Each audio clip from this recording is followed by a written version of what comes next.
Bienvenidos todos a Audio Lectura Cristiana. En esta ocasión leeremos Tentación y Liberación, un llamado a huir del pecado, por Jonathan Edwards. Edwards, uno de los predicadores más influyentes del cristianismo reformado, nos deja este poderoso mensaje basado en el capítulo 39 del libro de Génesis, la historia de José y la esposa de Potifar. Hoy escucharás una predicación que trasciende los siglos, un llamado a resistir, a huir del pecado y a confiar en que Dios siempre provee una salida. Prepara tu corazón. Esta no es solo una lectura, es una advertencia, es un consuelo, es una espada afilada para tu alma. Acompáñanos en esta edificante audiolectura. Esperamos sea de gran bendición para todos. Dicho esto, amados hermanos, comencemos. Y él dejó su manto en manos de ella y huyó y salió. Génesis 39:12. Es nuestro deber no solo evitar aquellas cosas que son pecaminosas en sí mismas, sino también, en la medida de lo posible, aquellas cosas que conducen y exponen al pecado. Tenemos aquí, y en el contexto, un relato de aquella notable conducta de José en la casa de Potifar, que fue ocasión tanto de su gran aflicción, como también de su alto avance y prosperidad en la tierra de Egipto. Al principio del capítulo, leemos cómo José, tras ser tratado con tanta crueldad por sus hermanos y vendido como esclavo en Egipto, fue promovido a la casa de Potifar, quien lo había comprado. José era temeroso de Dios y, por lo tanto, Dios estaba con él, e influyó tanto en el corazón de Potifar, su amo, que en lugar de mantenerlo como simple esclavo, para lo cual fue vendido, lo nombró mayordomo y supervisor de su casa, y todo lo que poseía fue puesto en sus manos. Tanto que se nos dice en el versículo 6, dejó todo lo que tenía en sus manos y no se preocupaba de nada más que del pan que comía. Mientras José se encontraba en estas circunstancias prósperas, sufrió una gran tentación en casa de su amo. Se nos dice que siendo una persona agraciada y bien parecida, su dueña lo miró con lujuria y usó todo su ser para tentarlo a cometer inmoralidad con ella. En cuanto a esta tentación y su comportamiento bajo ella, hay muchos aspectos que merecen ser mencionados. En particular, podemos observar cuán grande era la tentación que soportaba. Cabe considerar que José era joven, una época de la vida en la que las personas son más propensas a ser vencidas por tentaciones de esta naturaleza, y se encontraba en un estado de inesperada prosperidad en la casa de Potifar, lo cual suele animar a las personas, especialmente a los jóvenes, por lo que comúnmente caen con mayor facilidad ante las tentaciones. Y entonces la superioridad de quien le planteó la tentación la hizo mucho más grave. Ella era su amo, y él un sirviente bajo su mando. Y la manera en que lo tentó, no solo se comportó de tal manera con José que le hizo sospechar que podría ser admitido a una conversación tan criminal con ella, sino que se lo propuso directamente, manifestando claramente su disposición. De modo que no había nada como sospecha de su renuencia a disuadirlo, sino una manifestación de su deseo de seducirlo. Sí, parecía muy involucrada en el asunto. Y no solo se manifestaba su deseo de seducirlo, sino su autoridad para imponer la tentación. Ella era su amo, y él bien podía imaginar que si se negaba rotundamente a obedecer, se ganaría su desagrado. Y ella, siendo la esposa de su amo, tenía el poder de perjudicarlo y de empeorar su situación familiar. Y la tentación fue mayor, pues no solo lo tentó una vez, sino con frecuencia día tras día, versículo 10, y al final se volvió más violenta con él. Lo agarró por la ropa diciendo, «Acuéstate conmigo». Su comportamiento fue muy notable ante estas tentaciones. Se negó rotundamente a ceder. No dio ninguna respuesta que indicara que la tentación lo había dominado. Ni siquiera dudó al respecto, ni siquiera la deliberaba. No accedió en absoluto, ni al acto grosero que ella proponía, ni a nada que lo asemejara, ni que gratificara su malvada inclinación. Y persistió firme e inquebrantable ante sus continuas insinuaciones, versículo 10. Y aconteció que como ella hablaba a José día tras día, él no la escuchaba para acostarse junto a ella ni para estar con ella. Evitó por todos los medios estar donde ella estaba. Y los motivos y principios que lo guiaron, manifestados por su respuesta a sus insinuaciones, son notables. Primero, le expone cuán perjudicial sería para su amo si accediera a su propuesta. «Mira, mi amo ha puesto todo en mis manos. No hay nadie más importante que yo en esta casa, ni me ha ocultado nada, excepto a ti, por ser su esposa». Pero entonces procedió a informarle de lo que sobre todo lo disuadía de obedecer, que sería una gran maldad y un pecado contra Dios. ¿Cómo puedo hacer esto y pecar contra Dios? No haría tal cosa, pues no quería perjudicar a su amo, pero lo que más influyó en esta ocasión fue el temor de pecar contra Dios. Por esta razón, persistió en su resolución hasta el final. En el texto se relata su comportamiento ante la última y mayor tentación que sufrió por parte de ella. Esta tentación fue grande, pues ocurrió en un momento en que no había nadie en la casa excepto él y su ama, versículo 11. Tuvo la oportunidad de cometer el acto con el mayor sigilo. Y en ese momento parece que ella se mostró más violenta que nunca. Lo agarró por la ropa, etc. Y lo agarró, como si estuviera decidida a lograr su propósito. En estas circunstancias no solo la rechazó, sino que huyó de ella, como lo habría hecho de alguien que lo iba a asesinar. Escapó, como si fuera a salvar su vida. No solo no sería culpable de tal hecho, sino que de ninguna manera estaría en la casa con ella, donde podría obstaculizar su tentación. Esta conducta de José sin duda está registrada para instrucción de todos. Por lo tanto, de estas palabras debo observar que es nuestro deber no solo evitar las cosas que son pecaminosas en sí mismas, sino también, en la medida de lo posible, las que conducen y exponen al pecado. Punto 1. ¿Por qué debemos evitar aquello que tiende al pecado? Así hizo José. No solo se negó a cometer inmoralidad con su amante, quien lo seducía, sino que se negó a estar allí, donde podría verse expuesto a la tentación. Versículo 10. Se negó a acostarse con ella o estar con ella, y en el texto se nos dice que huyó y lo sacó. De ninguna manera estaría en su compañía. Si bien no era pecado en sí mismo que José estuviera en la casa donde estaba su amante, en estas circunstancias lo expondría al pecado. José era consciente de que tenía un corazón naturalmente corrupto, propenso a traicionarlo. Por lo tanto, de ninguna manera se dejó tentar, sino que huyó apresuradamente, huyó del lugar peligroso. Al verse expuesto al pecado en esa casa, huyó con tanta prisa como si estuviera en llamas o llena de enemigos, listos con espadas desenvainadas para apuñalarlo en el corazón. Cuando ella lo tomó por la ropa, él la dejó en sus manos. Prefería perder su vestido que quedarse un momento allí, donde estaba en tal peligro de perder su castidad. Dije que las personas deben evitar, en la medida de lo posible, las cosas que las exponen al pecado, porque es posible que las personas sean llamadas a exponerse a la tentación, y cuando así sea, pueden esperar fortaleza y protección divinas bajo la tentación. Puede ser un deber indispensable para una persona asumir un cargo o una obra que conlleva muchas tentaciones. Por lo tanto, normalmente una persona no debe caer en la tentación de ser perseguida por la verdadera religión, no sea que la tentación sea demasiado dura para ella, sino que debe evitarla en la medida de lo posible. Por eso Cristo instruye a sus discípulos en Mateo 10:23. Cuando seáis perseguidos en una ciudad, huid a otra. Sin embargo, puede darse el caso de que una persona sea llamada no a huir de la persecución, sino a afrontar la aventura de tal prueba, confiando en que Dios la sostendrá. Ministros y magistrados pueden verse obligados a continuar con su pueblo en tales circunstancias, como dice Nehemías en Nehemías 6:11. ¿Debía un hombre como yo huir? Así también los apóstoles. Sí, pueden ser llamados a ir al centro de la situación, a aquellos lugares donde no pueden esperar razonablemente encontrar tales tentaciones. Así que Pablo subió a Jerusalén, sabiendo de antemano que le esperaban prisiones y tribulaciones. Así, en otros casos, la necesidad de los asuntos puede obligar a los hombres a involucrarse en algún negocio que conlleva tentaciones particulares. Pero cuando esto sucede, están menos expuestos al pecado, pues siempre están más seguros en el camino del deber. Proverbios 10:9. El que anda en integridad, anda seguro. Y aunque haya muchas cosas por las que puedan experimentar tentaciones extraordinarias en los asuntos que han emprendido, si tienen un llamado claro, no es presuntuoso esperar el apoyo y la protección divinos. Pero que las personas se expongan innecesariamente a la tentación y hagan cosas que tienden al pecado es injustificable y contrario al excelente ejemplo que se nos presenta. Y que debemos evitar no solo las cosas que son pecaminosas en sí mismas, sino también las que conducen y exponen al pecado, se manifiesta por los siguientes argumentos.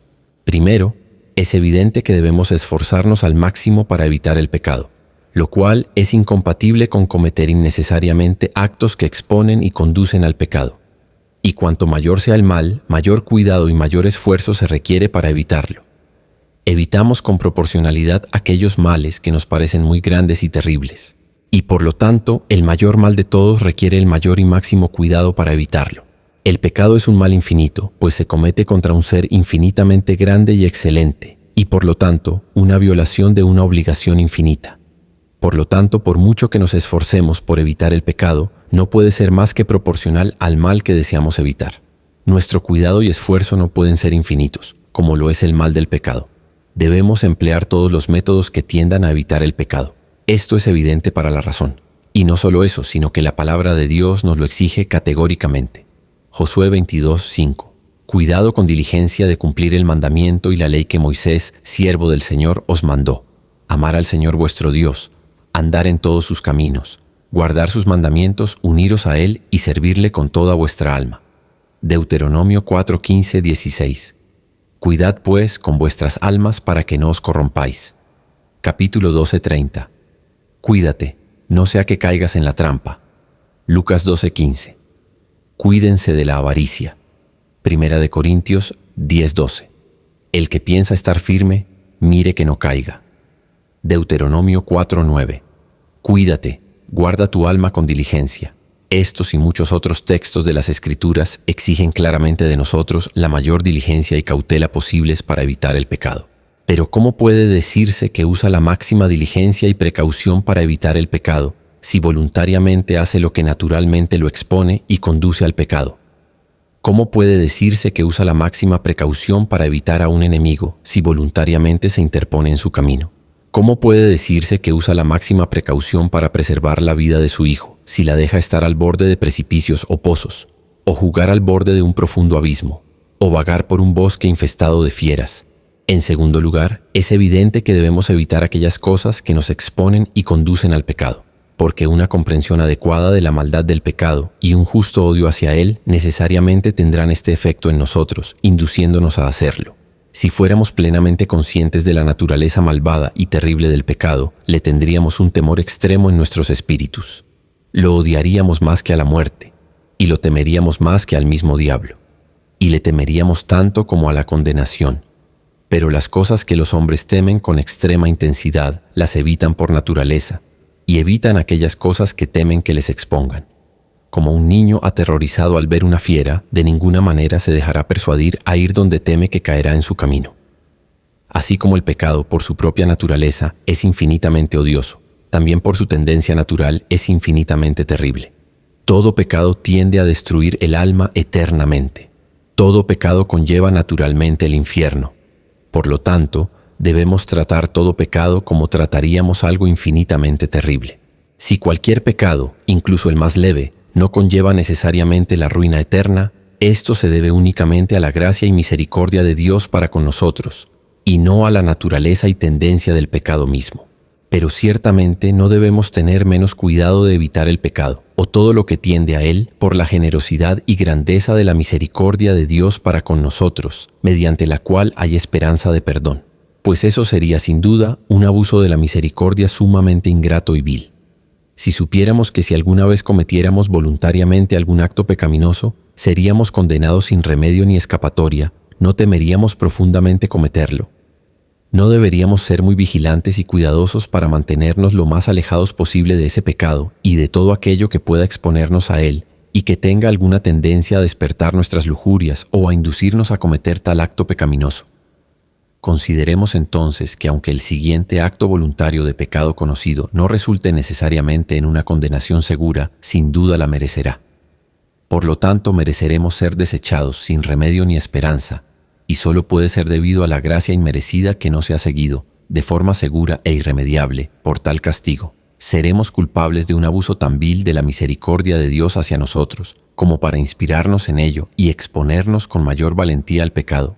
En tercer lugar, es evidente que no solo debemos evitar el pecado, sino también todo aquello que lo expone y conduce al pecado, porque así es como actuamos en lo que respecta a nuestros intereses temporales. Los hombres evitan no solo aquello que perjudica o arruina sus intereses temporales, sino también aquello que los expone o los perjudica. Porque aman su vida temporal, no solo evitan suicidarse, sino que son muy cuidadosos al evitar todo aquello que pone su vida en peligro, aunque no saben con certeza si pueden escapar. Tienen cuidado de no cruzar ríos ni aguas profundas sobre hielo podrido, aunque no saben con certeza que caerán y se ahogarán. No solo evitan las cosas que arruinarían sus propiedades, como incendiar sus casas y quemarlas con sus bienes, tomar su dinero y arrojarlo al mar, sino que también evitan cuidadosamente las cosas que ponen en riesgo sus propiedades. Vigilan su situación, tienen cuidado con quién tratan. Están atentos para no ser engañados en sus tratos y para no exponerse a estafadores y estafadores. Si un hombre padece una enfermedad peligrosa, se cuida de evitar todo lo que tienda a agravarla. No solo lo que sabe que es mortal, sino también todo aquello que teme que pueda perjudicarle. De esta manera, los hombres están acostumbrados a cuidar sus intereses temporales. Y por lo tanto, si no somos tan cuidadosos en evitar el pecado como en evitar el daño a nuestros intereses temporales, demostraremos una disposición indiferente con respecto al pecado y al deber, o que no nos importa mucho aunque pequemos contra Dios. La gloria de Dios es sin duda tan importante y preocupante como nuestros intereses temporales. Ciertamente debemos ser tan cuidadosos de no exponernos a pecar contra la majestad del cielo y la tierra, como los hombres están acostumbrados a hacerlo con unas pocas libras. Sí, estas últimas no son más que nimiedades comparadas con las primeras. En cuarto lugar, estamos acostumbrados a hacer lo mismo con nuestros queridos amigos terrenales. No solo nos preocupamos por aquello que directamente conlleva la destrucción de sus vidas, o su daño o calamidad en cualquier sentido, sino que también evitamos todo aquello que remotamente contribuye a ello. Nos preocupamos por prevenir cualquier ocasión de pérdida, y estamos alerta contra todo aquello que de alguna manera pueda privarlos de su consuelo o buen nombre. Y la razón es que son muy queridos para nosotros. De esta manera, los hombres suelen cuidar del bien de sus propios hijos y temer la proximidad de cualquier mal al que temen estar o puedan estar expuestos. Y nos costaría mucho que nuestros amigos no hicieran lo mismo con nosotros. Y ciertamente debemos tratar a Dios como a un buen amigo.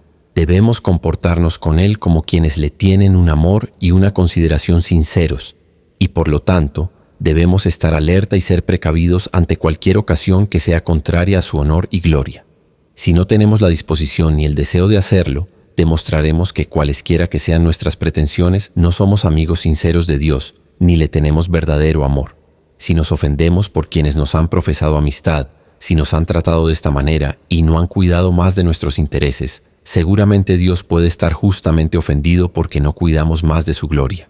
En quinto lugar, queremos que Dios, en su providencia hacia nosotros, no ordene aquellas cosas que tiendan a nuestro daño o expongan nuestros intereses.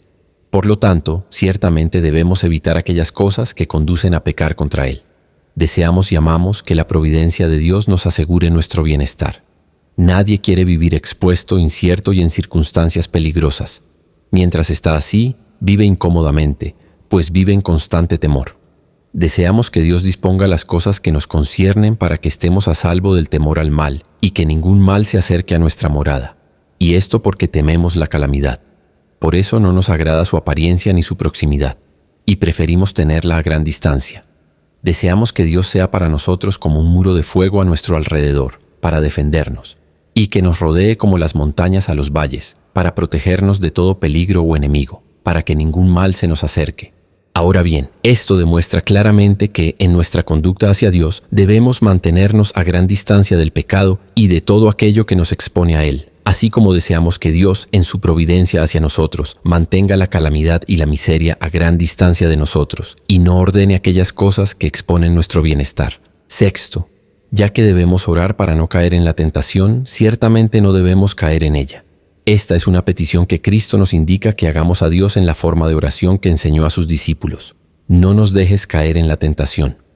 Cuán inconstantes seremos con nosotros mismos si oramos a Dios para no caer en la tentación y al mismo tiempo no nos preocupamos por evitarla, sino que nos dejamos llevar por ella al hacer cosas que nos llevan y exponen al pecado.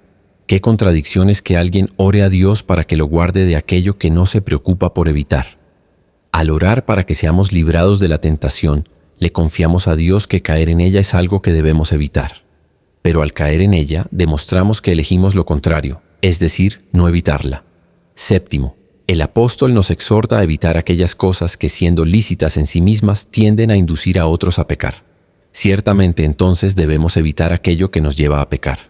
El apóstol ordena en 1 Corintios 8:9, tengan cuidado, no sea que esta libertad suya se convierta en tropiezo para los débiles.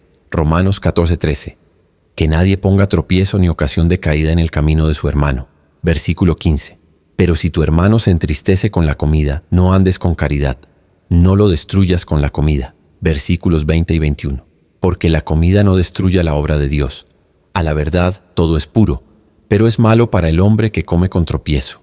Es bueno no comer carne ni beber vino, ni nada que haga tropezar a tu hermano, o se ofenda, o lo debilite. Ahora bien, si esta regla del apóstol es conforme a la palabra de Cristo, como debemos suponer, o bien expurga lo que él dice del canon de las Escrituras, entonces una regla similar obliga con mayor fuerza en aquellas cosas que tienden a llevarnos al pecado. En octavo lugar, hay muchos preceptos de la Escritura que implican directa y positivamente que debemos evitar aquellas cosas que tienden al pecado. Esto mismo lo manda Cristo, Mateo 26:41, donde nos instruye a velar para no caer en la tentación. Pero sin duda, caer en la tentación es lo contrario de velar contra ella. Se nos manda abstenernos de toda apariencia de mal, es decir, actuar con el pecado como se hace con algo cuya vista o apariencia detesta, y por lo tanto, evitar cualquier cosa que se le parezca, y no acercarse ni verlo.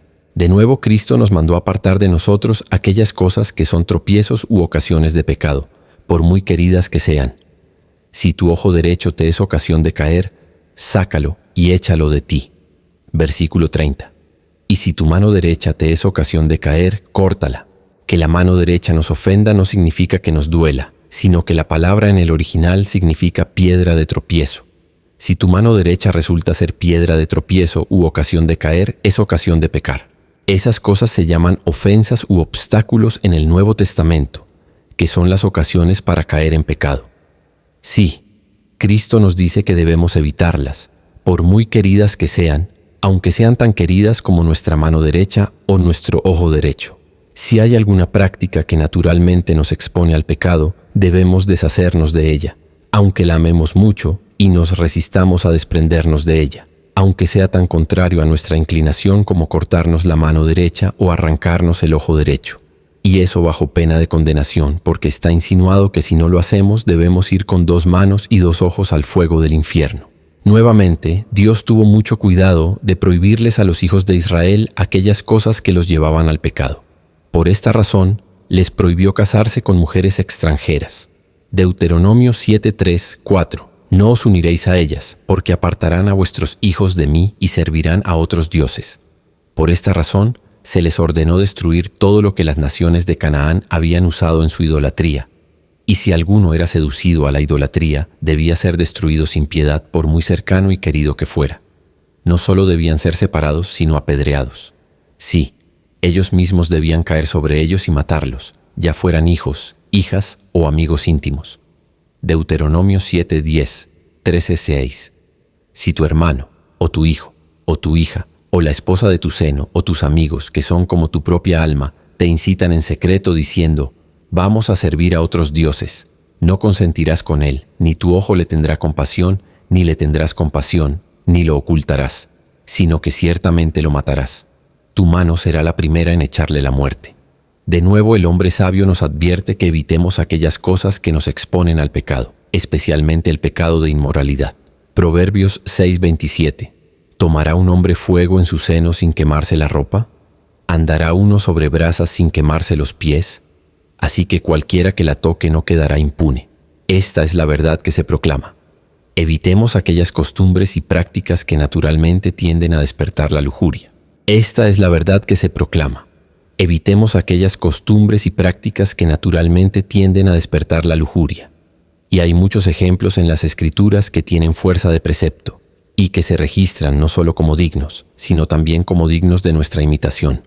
La conducta de José es una, y la del rey David, otra. Salmo 39, 1-2. Dije, prestaré atención a mis caminos para no pecar con mi lengua. Guardaré mi boca con freno mientras el impío esté delante de mí. Enmudecí, callé, incluso ante el bien. Es decir, era tan cuidadoso con sus palabras y se mantenía tan alejado de decir algo que pudiera de alguna manera inducir al pecado, que evitaba en ciertas circunstancias decir lo que era en sí mismo lícito, para no ser traicionado y caer en el pecado. En noveno lugar, un sentido prudente de nuestra propia debilidad y de nuestra exposición a ceder a la tentación nos obliga a evitar aquello que conduce o expone al pecado. Quien se conoce a sí mismo y es consciente de su debilidad y de su constante exposición al pecado, de la corrupción que tiene en su corazón, que como combustible está a punto de incendiarse y acarrearle destrucción, de cuánto lo inclina al pecado y de lo incapaz que es de mantenerse firme, quien es consciente de esto y considera su deber, ¿no estará muy alerta contra todo lo que pueda conducir y exponer al pecado? Por esta razón Cristo nos ordenó, Mateo 26:41, velad y orad para no caer en tentación. Y la razón es que la carne es débil. Quien confiando en su propia fuerza se atreve a pecar cayendo en tentación, manifiesta una gran presunción y una insensibilidad necia ante su propia debilidad. El que confía en su propio corazón es un necio. Proverbios 28:26. Los hombres más sabios y fuertes, y algunos de los más santos del mundo, han sido derrocados por tales medios. Así fue David, así fue Salomón. Sus esposas desviaron su corazón. Si personas tan eminentes por su santidad fueron inducidas de esta manera al pecado, sin duda debería ser una advertencia para nosotros. El que cree estar firme mire que no caiga. Punto 2. ¿Qué cosas conducen y exponen al pecado? Si algo se estableciera claramente, desde la razón y la palabra de Dios como nuestro deber, esto bastaría para todos los cristianos. ¿Acaso un seguidor de Cristo se opondría y disputaría contra lo que está irrefutablemente probado y demostrado como su deber? Pero algunos podrían preguntarse, ¿cómo podemos saber qué cosas nos llevan y nos exponen al pecado? Hagamos lo que hagamos. No podemos evitar pecar mientras tengamos un corazón tan corrupto. Y no hay nada que podamos hacer sin encontrar alguna tentación. Y si bien es cierto que debemos evitar aquellas cosas que nos exponen al pecado, y que son las que debemos evitar en la medida de nuestras posibilidades, ¿cómo juzgaremos y determinaremos qué cosas tienen una tendencia natural al pecado o que nos llevan especialmente a él? Respondería con algunos detalles que son claros y fáciles y que no se pueden negar sin cometer el mayor absurdo. Primero, lo que linda con esos pecados a los cuales las lujurias de los corazones humanos los inclinan fuertemente es de esta clase. Los hombres vienen al mundo con muchas lujurias fuertes y violentas en sus corazones y son extremadamente propensos a transgredir, incluso en las circunstancias más seguras en las que pueden encontrarse. Y ciertamente, cuanto más cerca estén de ese pecado al que están naturalmente inclinados, tanto más expuestos estarán. Si alguno de nosotros, los padres, viera a sus hijos al borde de un pozo profundo o al borde del precipicio de una alta montaña, y no solo eso, sino que el suelo donde se encontraba el niño era resbaladizo y descendía abruptamente hacia el precipicio, ¿no deberíamos considerar a un niño expuesto en tal caso? ¿No deberíamos apresurarnos a sacarlo de esa situación tan peligrosa? Era costumbre entre los israelitas construir sus casas con techos planos para que la gente pudiera caminar sobre ellos. Por eso Dios se encargó de establecer por ley que todos tuvieran almenas en los bordes de sus techos, para que nadie se cayera y muriera. Deuteronomio 22:8. Cuando edifiques una casa nueva, harás almenas a tu techo, para que no derrames sangre sobre tu casa si alguien cae de ellas. Y ciertamente debemos tener el mismo cuidado para no caer en el pecado, que conlleva la muerte eterna. Debemos, por así decirlo, colocar una almena, una protección para evitar caer al borde del precipicio. Mucho más debemos tener cuidado de no subirnos a un techo que no solo no tenga almenas, sino que sea empinado, pues naturalmente nos inclinaremos a caer. Las lujurias de los hombres son como enemigos poderosos que se esfuerzan por arrastrarlos al pecado. Si un hombre se encontrara al borde de un peligroso precipicio, rodeado de enemigos que lo arrastraban y lo derribaban intentando derribarlo, ¿elegiría o se atrevería a permanecer cerca del borde? ¿Se sentiría seguro al borde del abismo? ¿No se esforzaría por su propia seguridad por mantenerse a distancia? En segundo lugar, aquellas cosas que tienden a alimentar la lujuria en la imaginación son de esta clase. Conducen y exponen a los hombres al pecado. Aquellas cosas que tienen una tendencia natural a excitar en la mente la imaginación de aquello que es el objeto de la lujuria, ciertamente tienden a alimentar y promover esa lujuria. ¿Qué puede ser más evidente que la presentación del objeto tiende a despertar el apetito? La razón y la experiencia lo enseñan. Por lo tanto, todas las cosas, ya sean palabras o acciones, que tienen una tendencia y exponen al pecado, también tienden a despertar en la mente la imaginación de aquello a lo que tiende la lujuria. Tendencia y exponen al pecado. También tienden a despertar en la mente la imaginación de aquello a lo que tiende la lujuria.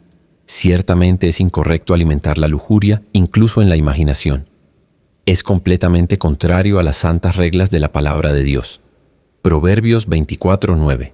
El pensamiento de la necedad es pecado. Mateo 5:28. Cualquiera que mira a una mujer para codiciarla, comete adulterio. Un hombre, al satisfacer sus lujurias en su imaginación y pensamientos, puede convertir su alma, a la vista de Dios, en un refugio de espíritus inmundos, como un refugio para toda ave impura y aborrecible. La lujuria siempre se concibe primero en la imaginación y luego se manifiesta en la práctica externa. Puedes ver su desarrollo en Santiago 1:15. Luego, cuando la lujuria ha concebido, da a luz el pecado. Tales cosas son abominables a la vista de un Dios puro y santo. Se nos manda mantenernos alejados de la contaminación espiritual y odiar incluso la misma vestidura manchada por la carne. Judas 23. En tercer lugar, aquellas cosas que la experiencia y la observación de la humanidad demuestran que suelen ir acompañadas o seguidas de pecado son de este tipo. La experiencia es una buena regla para determinar en asuntos de esta naturaleza. ¿Cómo conocemos la tendencia natural de algo sino mediante la observación y la experiencia? Los hombres observan y descubren que algunas cosas suelen ir acompañadas de otras, y por ello, la humanidad afirma que tiene una tendencia natural a ellas. No tenemos otra forma de conocer la tendencia de algo. Así, los hombres, por observación y experiencia, saben que el calor del sol y las lluvias acompañan al crecimiento de las plantas, y de ahí aprenden que tienen tendencia a ello. Así, descubren por experiencia que la mordedura de algunos tipos de serpientes suele ir seguida de enfermedad y a menudo de muerte, y de ahí aprenden que la mordedura de tales serpientes tiende naturalmente a causar trastornos en el cuerpo y expone a la muerte.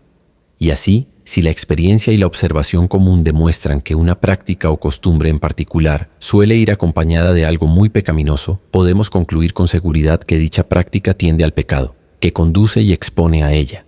Así, podemos determinar que frecuentar tabernas y jugar a las apuestas son actividades que tienden al pecado, porque la experiencia y la observación comunes demuestran que estas prácticas conllevan mucho pecado y maldad. La observación de todas las épocas y todas las naciones al unísono lo declara. Muestra que donde las tabernas son muy frecuentadas para beber y otras actividades similares, son especialmente lugares de pecado, profanación y otras maldades. Y muestra que en los pueblos donde esto abunda, no suele prevalecer el bien. Y también muestra que quienes frecuentan tabernas con frecuencia son por lo general personas malvadas. Lo mismo ocurre con el juego de azar. Al igual que con las cartas, la experiencia demuestra que quienes lo practican generalmente caen en mucho pecado. Por lo tanto, estas prácticas se han vuelto infames entre todas las personas virtuosas y sobrias. En cuarto lugar, otra forma en que las personas pueden determinar que ciertas cosas las conducen y exponen al pecado es por su propia experiencia, o por lo que han descubierto en sí mismas. Esto sin duda basta para convencerlas de que tales cosas realmente las conducen y exponen al pecado. Pues ¿qué convencerá a los hombres si no lo hace su propia experiencia?